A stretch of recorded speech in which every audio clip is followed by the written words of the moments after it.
Chapter 21, Section 5, Gettysburg, a Turning Point. While neither side won the Battle of Antietam, it was enough of a victory for Lincoln to take his final steps toward ending slavery. When the Civil War began, Lincoln had resisted pleas from abolitionists, people against slavery, to make emancipation, or the freeing of slaves, a reason for fighting the Confederacy. He himself opposed slavery, but the purpose of the war, he said, is to save the Union, and is not either to save or to destroy slavery. The Emancipation Proclamation. As the war dragged on, Lincoln changed his mind. He decided to make abolition a goal of the Union. Lincoln realized that European nations that opposed slavery would never support the side that did not want slavery to end. Freeing slaves could also deprive the Confederacy of a large part of its workforce.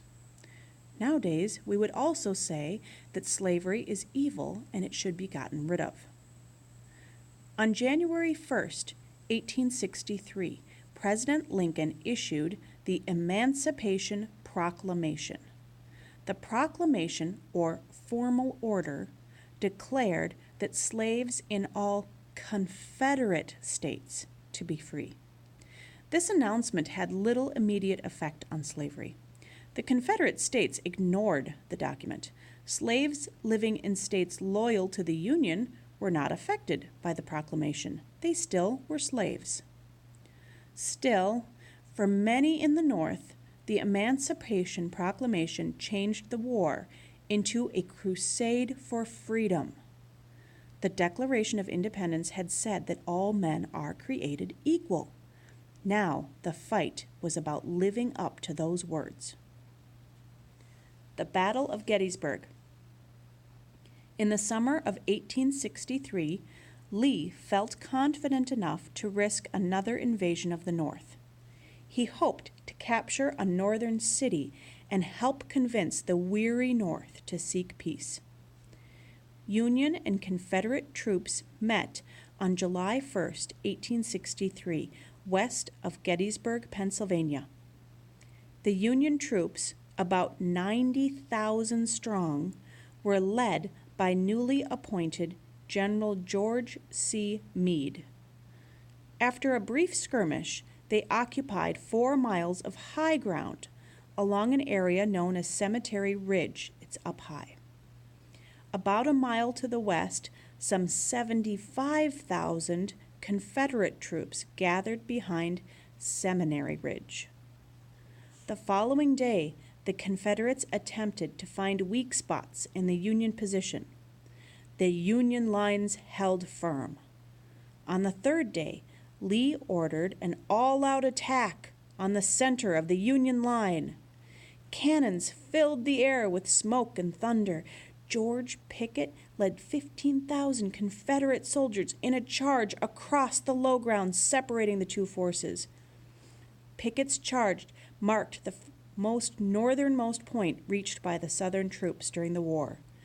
As the Confederate troops pressed forward, Union gunners opened great holes in their advancing lines. Those men who managed to make their way to Cemetery Ridge were struck down by Union soldiers in hand-to-hand combat. Although Gettysburg was a victory for the Union, the losses on both sides were staggering. It was a 3-day battle, and more than 17,500 Union soldiers and 23,000 Confederate soldiers were killed or wounded in 3 days of battle. Lee, who lost about 1/3 of his army, withdrew to Virginia. From this point on, he would only wage a defensive war on Southern soil.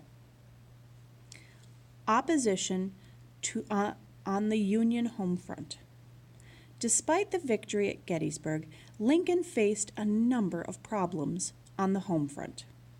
One was opposition to the war itself. A group of Northern Democrats were more interested in restoring peace than in saving the Union or in ending slavery. Republicans called these Democrats Copperheads, after a poisonous snake with that name. Other Northerners opposed the war because, well, they were sympathetic to the Confederate cause. When a pro-slavery mob attacked Union soldiers marching through Maryland, Lincoln sent in troops to keep order. He also used his constitutional power to temporarily suspend the right of habeas corpus. That means that during the national emergency, citizens no longer had the right to appear before a court to face charges. People who were suspected of disloyalty were jailed without being charged for a crime. We thought you were being against the Union, so we put you in jail. We'll talk to you again at the end of the war. That is getting rid of habeas corpus. Lincoln's Gettysburg Address. In 1863, President Lincoln traveled to Gettysburg. Thousands of the men who died there had been buried in a new cemetery. Lincoln was among those invited to speak at the dedication of this new burial ground. The nation would never forget Lincoln's Gettysburg Address. The president deliberately spoke of the war in words that echoed the Declaration of Independence.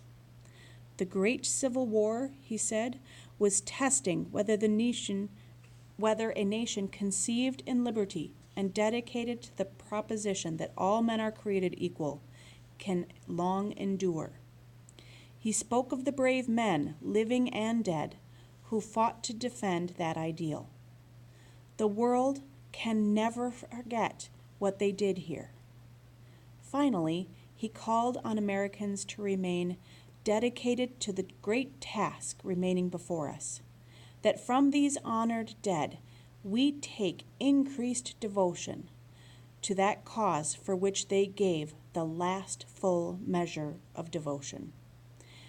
That we here highly resolve that these dead shall not have died in vain, that this nation, under God, shall have a new birth of freedom, and that government of the people, and by the people, and for the people, shall not perish from the earth.